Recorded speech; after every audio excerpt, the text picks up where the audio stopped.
Up next in the broadcast, Japan makes moves to backtrack on a previous statement by its chief cabinet secretary against wartime sexual slavery. A government review committee suggests the 1993 apology was corrupted by South Korean involvement.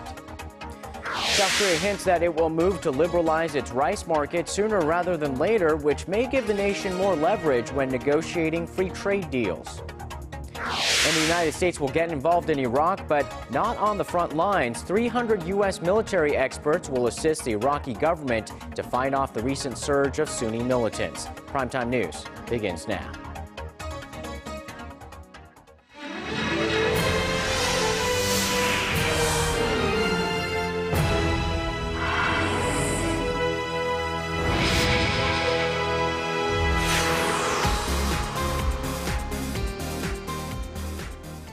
Hello, everybody. Happy Friday. This is Primetime News, and I'm Kang Tae-ri. And I'm Sean Lim. Thanks for joining us.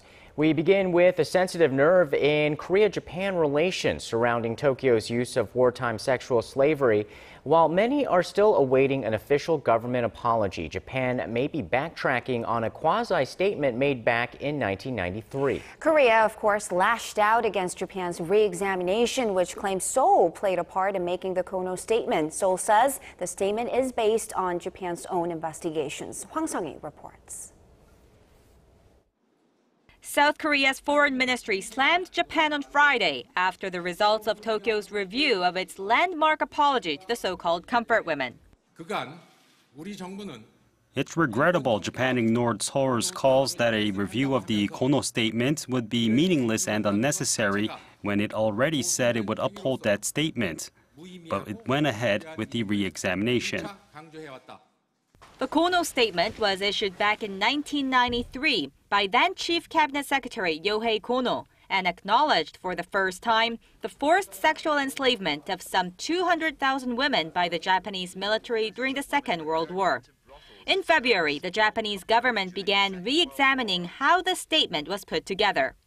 Presenting the results on Friday, Japan claimed Korea played a role in the text of the Kono statement and said the testimonies given by 16 Korean comfort women, which were the basis of the statement, had not been verified. Japan went on to say Seoul and Tokyo agreed just before the Kono statement was announced to keep their dealings a secret. In response, Korea said it had unofficially offered its opinion on the statement at Japan's insistent request and that the testimonies of the comfort women are still the strongest pieces of evidence. The testimonies of 16 surviving comfort women are clear proof of the Japanese military's use of forced sexual enslavement, stronger than any official document. South Korea's Vice Foreign Minister Cho Tae-yong is expected to address the issue when he meets with U.S. Deputy Secretary of State William Burns in Washington next week and express concerns that Japan's denial of its historical wrongdoings is badly damaging regional stability. Hwang Sung-hee, Arirang News. Now, Japan stands in great contrast to Germany when it comes to handling its wartime atrocities. Almost 70 years after the end of World War II, German authorities this week tracked down a former Nazi who's been living in the U.S. for decades now. Our Kwon Soo-ah tells us this 89-year-old will likely be extradited to Germany to answer to the long-standing charges against him.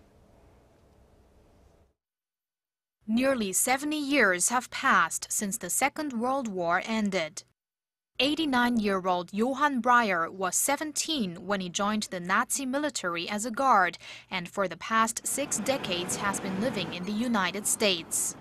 But this week, Breyer was arrested in Philadelphia upon Germany's request on charges of having aided in the killing of 216,000 German, Hungarian, and Czechoslovakian Jews in Auschwitz. His guarding in the Death's Head battalion that he belonged to made it possible for those killings. There's a good chance that Breyer will now be turned over to Germany as the U.S. has an extradition treaty with the country. 10 years ago, a U.S. court ruled that Breyer was not responsible for his acts during World War II because he was so young when he joined the Nazis. Breyer, who has been living in the States since the 1950s, has claimed he was forced to carry out the heinous acts. Despite that, Germany never stopped looking for evidence and recently found out that Breyer had received several awards for his active participation in the genocide of Jews. Germany's persistence in punishing those responsible for past wrongdoings continues to gain attention here in Korea, as it stands in stark contrast to Japan's attitude towards its past atrocities. Japanese authorities have done little to nothing to compensate or apologize to the women that were forced into sexual slavery by Japanese troops in the early 20th century. Kwon So-ah, Arirang News. And another source of tension between Korea and Japan, the South Korean Navy conducted a naval firing drill on this Friday in waters off the Korea-controlled Dokdo Island in the East Sea. The Japanese government requested earlier this week that Korea call off the scheduled 3-hour drill, saying it takes place in Japanese waters. South Korea's foreign ministry says the drills actually take place well within Korea's maritime borders. The ministry also went on to say that Tokyo's opposition, that is, to the exercise does not make sense at all. President Geunhye visited Turkmenistan for the first time as the Korean leader and has struck deals to spur economic ties with the Central Asian country that has the world's 4th largest natural gas reserves. Following a summit meeting with her Turkmen counterpart in the capital, Ashgabat, on Friday, the two leaders signed a number of agreements that would help Korean firms win orders to build a gas, chemical, and liquefaction plant totaling $5 billion. Seoul also secured rights to sell some $7.8 billion worth of high-density plastics chemicals, as well as sulfur produced from 2 previously agreed plant projects. Seoul and Ashgabat are seeking to cooperate in the areas of transportation and agriculture as well. Curry's comments came in response to your gateway to the day's biggest stories in Korea and around the world. Breaking news, the hottest interviews, and a whole lot more. Join Arirang Sean Lim and Kang Che-ri from the heart of Seoul. News begins now. Primetime news, weeknights, live at 10 on Arirang TV.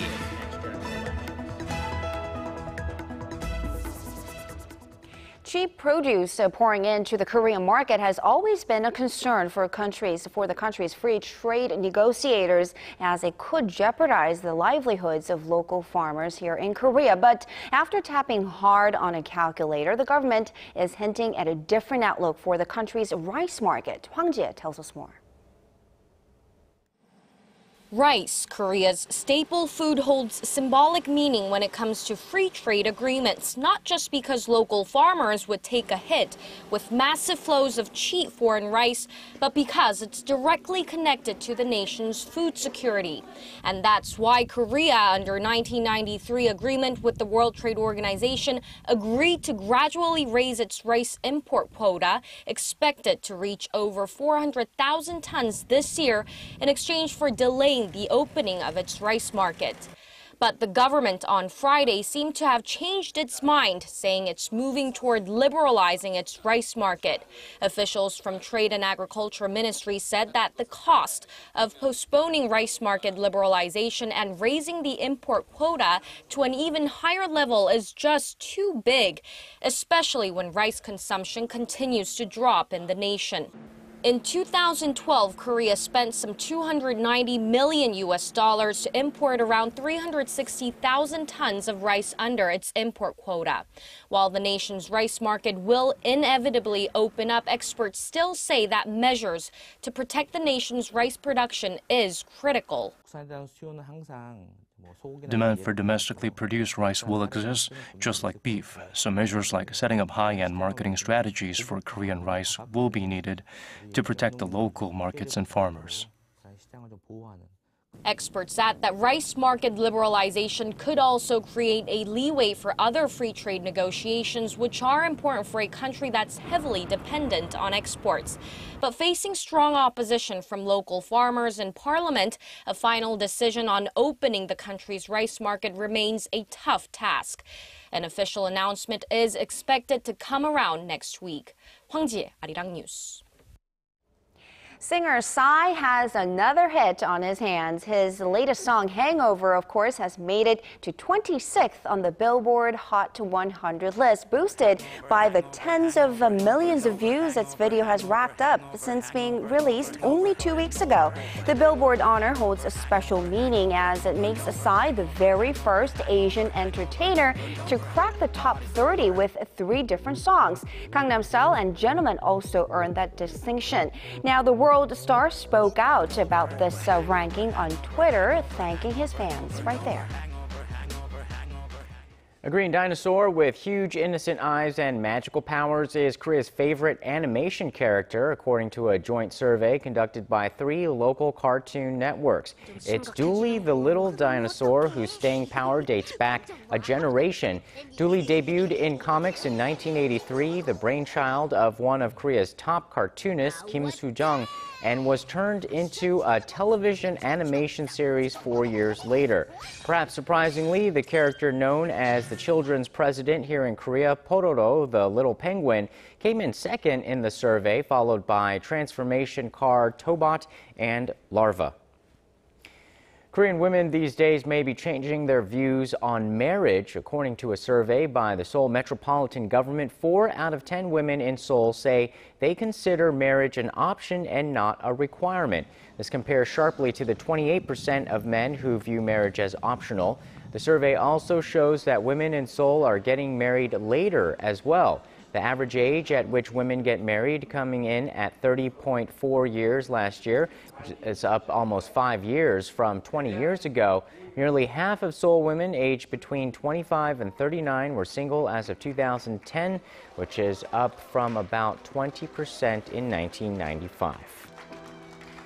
The Korean government says it understands that we're living in a tech-based information age, so they've decided to amp up the use of social media to reach out to potential tourists. In a 4th annual event that kicked off on Friday, the Ministry of Culture and Tourism invited bloggers from 23 different countries to write about their first-hand experiences in Korea. The selected bloggers will get special support and the chance to take in various cultural events throughout the nation so they can continue to write about and promote Korean culture to share with the rest of the world. And it's time now to get a recap on the week's domestic headlines. Our Yulian is here with us. Good evening. Let's go straight in and take a look at the Joseon-ilbo, which is hosting a bicycle expedition for anyone who wants to trek across Eastern Europe and Asia, and that's to promote peace and cooperation in the region. Now, this follows President Park Geun-hye's comments earlier this year, where she proposed a vision of expanding economic cooperation in Eurasia. Now, this is a 15,000-kilometer ride for 100 days starting in mid-August, and as you can see here on the map, it begins from Berlin to end in Seoul. Now you see Poland, Latvia, and also the Red Square in Moscow, all the places that the bikers will pass through during their trip. Now, staying in the same story, the article here has posted some words of encouragement from key political figures. You see here Foreign Minister Yoon Byung-se, who says that he hopes a ride can play a leading role in opening up an era of Eurasia and unification. Now, next to him, you see Seoul Mayor Park Won-soo, who also says he applauds the passion of those taking part in the expedition as it raises hope for a peaceful unification of Korea. Now, 3D printing is being billed as the next big thing in the tech world, and the possibilities surrounding the technology just seem endless. The headline here from the Merit Business reads, "Artificial ear fruit-flavored jelly online with online blueprint." Now, the paper talks about how anyone can now customize their own products by creating an online blueprint, which when sent to a company makes the products. Now, they've already created a 3D replica of Vincent van Gogh's ear made of living cells, for instance, as you can see here, by using a biological material from a living relative. They've also made edible items like this jelly seen over here. Now, analysts say the accelerating technology could herald in an era of 4D printing, which the paper says can create objects that react to changing external conditions. Tires that transform for a better grip in case of rain or snow are an example of what can be done with 4D printing. Now, that does it for this week's look at some of the eye-catching stories from the Korean press.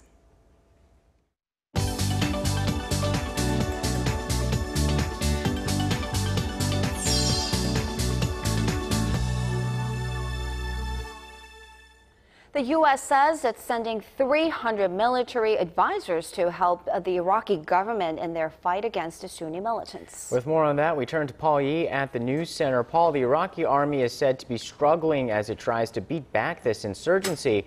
Will this new help from the U.S. finally tip the scales? Well, the U.S. is stepping into Iraq once again, but this time a little differently. President Barack Obama said the advisors won't be on the front lines, and there's still no word if the Iraqi army will get that requested air support. Instead, Obama said the U.S. was prepared for targeted and precise military action, but insisted there was no military solution to the crisis. The decision to send about 300 military advisors to help Iraqi forces comes after nearly 3 years since the last U.S. troops were pulled out of the country.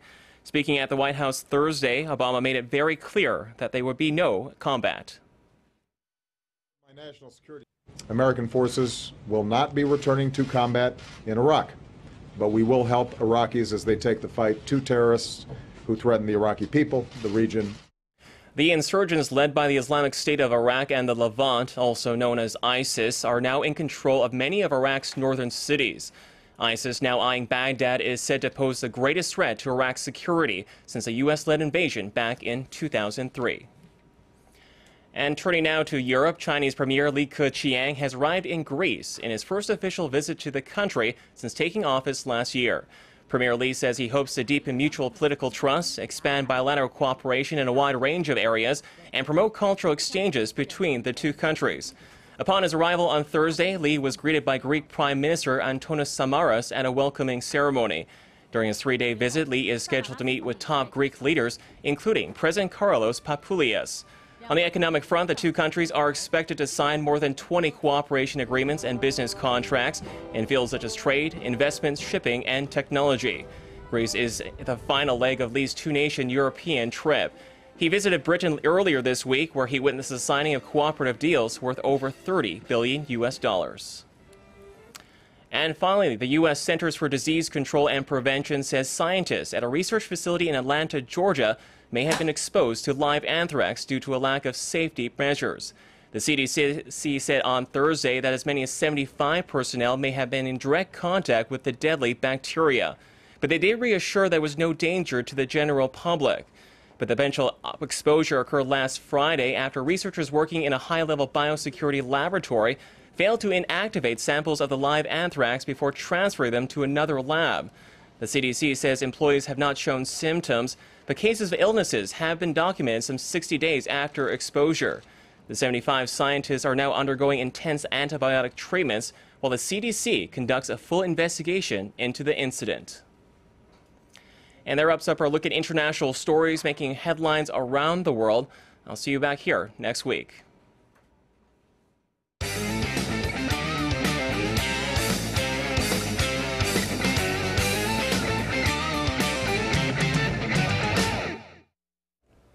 Hello and welcome to Primetime Sports. I'm Stephen Che. World Cup action continues into the weekend, but before all of that, let's get a rundown of the action on day 8, starting with Colombia versus Cote d'Ivoire. Now, with a win apiece, a victory would ensure a trip to the next round, and scores were level despite a hard-fought first half. But in the second, James Rodriguez struck with a laser header, followed by a neatly slotted goal by Juan Quintero. Gervinho's solo effort gave the Ivory Coast some life, but Colombia held on to win 2-1, taking firm control of Group C. Next up, a big Group D matchup. Uruguay took on England in a pivotal meeting. Great news for La Celeste, with star striker Luis Suarez back in the starting 11. And he introduced himself to Brazil with a neat header prior to the halftime whistle, but Wayne Rooney finally scored to equalize for England later on. Then with just 5 minutes left in regulation, Suarez broke free to put it past the keeper to give his side the 2-1 win and a lifeline in the group. And finally, back to Group C, Japan and Greece faced off, and both came in with a loss from their opening matches. Japan caught a lucky break as Greece's captain Kostas Katsouranis earned an early ejection with a second yellow card and had 11 shots on goal to show for it. But none found their way past the goalpost, ending in a 0-0 draw. And that brings us to the big match early Monday morning here in Korea as South Korea takes on Algeria in an important must-win matchup. Now, the Taeguk Warriors started off well, drawing with Russia 1-1, and now face Algeria, who lost to Belgium by a slim 2-1 margin. Now, a win here is crucial as the Koreans face a crafty Belgium side in their final group match. As for the key players to look out for, Team Korea will look to Son Heung-min to create magic with either of his feet. And for Algeria, Son pointed out who his teammates would keep close tabs on throughout the match. Fuguli showed great form with Valencia this season and proved to be a threat on the field. Knowing that, we have to make sure he doesn't become a threat. And Korea's defense will have a tough assignment to keep the playmaker at bay. So in order to do that, defender Hong Jong-ho needs to bounce back from injury to anchor the back line. The conditioning has to be vigorous so the body recovers faster, raising morale. I plan to work hard. Now, expectations are very, very high, with 68% of respondents in a recent Gallup Korea poll saying they forecast South Korea to advance to the knockout stage. Well, a victory and 3 points from Algeria on Monday will certainly work to make that a reality.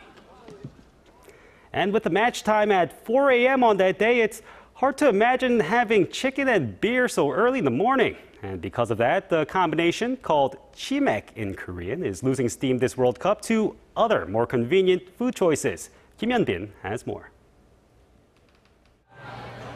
Chimek, a word that combines chicken and the Korean word for beer, mekju, is the go-to food and drink during sporting events here in the nation. Statistics back it up. During the 2010 World Cup in South Africa, sales of chicken and beer in Korea almost doubled compared to the same period in the previous year. A similar effect was seen during the 2006 World Cup. But the effect has been muted during this year's global event, mainly due to the time difference between Brazil and Korea. While Team Korea plays its games in Brazil, it will be the early morning here in Korea. A fact that doesn't please chicken franchises. The World Cup games are starting in the wee hours this year. Chimek was not part of the hype, so sales have been lower than expected. Although it's clear that fried chicken and beer businesses won't see sales go through the roof, as in past World Cup events, there's a certain type of business that's benefiting from the Brazil-Korea time difference. It's the 24-hour convenience store. Sales have gone up since the World Cup started, especially snacks and ready-to-eat meals. CU also has World Cup promotions to attract customers. According to CU, a major convenience store franchise, sales of ready-to-eat meals and snacks were up 15%, bottled water up over 50%, and coffee up nearly 10% during the first week of the Brazil World Cup, compared to a week earlier. Kim Hyun-bin, Arirang News. Well, that's all I have for now. This has been Stephen Che. I'll be back next week with the latest World Cup updates and more, so I'll see you then.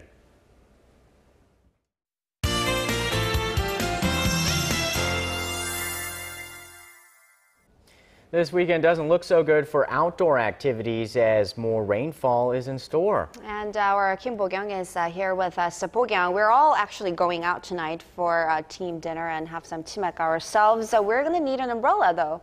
Yes, unfortunately, because up to 20 millimeters of rainfall is forecast for the central regions. Now, showers should continue through tomorrow, but sunny skies will make its way out on Sunday. Well, all of this rain is a result of a low pressure system that is passing through the north.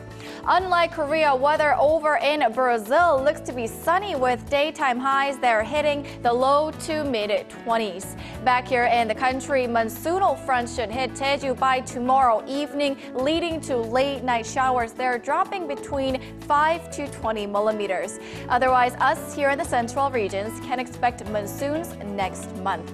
On to Saturday's readings. Seoul and Gwangju hit 27, while Daegu and Busan make it to the mid-20s. As for other places, Daejeon peaks at 26, Dokdo and Mount Kumgang reach the high teens. Hope you have a wonderful Friday evening, and that's all I have for you this hour, but I'll be back with more after midnight. Thanks, Bo-kyung. And that will do it for this week's Primetime News. Enjoy your weekend. But I'll be back with Late Night Edition at midnight, so see you then.